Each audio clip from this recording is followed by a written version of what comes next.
I'm here in the western part of Ukraine.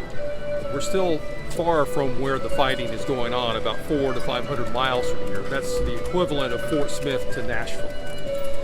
And as you can hear, life goes on, a violin in the background. Ukrainians say they still continue to live, but the carnage of this full-scale invasion is still very evident. These are pictures of many of the Ukrainian soldiers who have died during this conflict. This row of pictures goes for hundreds and hundreds of feet. This is just in this one small town in Ivano-Frankivsk. Most Ukrainians want an end to the war. What that end looks like is debatable. First of all, it's really scary to understand that you have so crazy neighbor. And it's really scary to understand that it's a big crazy neighbor. That crazy neighbor is President Putin, and these are Ukrainian software developers, and they all work for North Little Rock-based company First Orion. First Orion develops technology to block spam calls to U.S. consumers.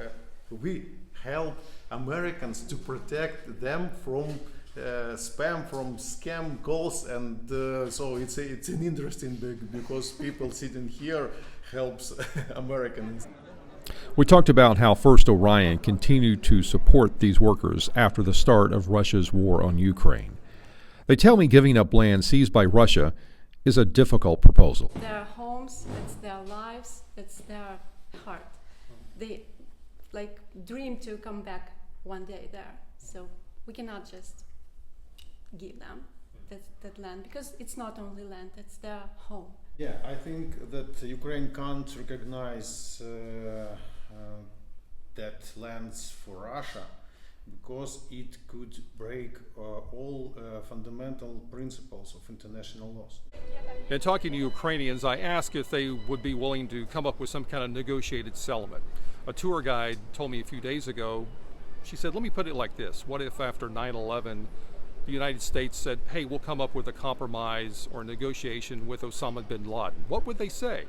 Well, my response was pretty immediate. I said, no. And she looked at me and she said, there's your answer. Mike Snuffer on your side in Western Ukraine.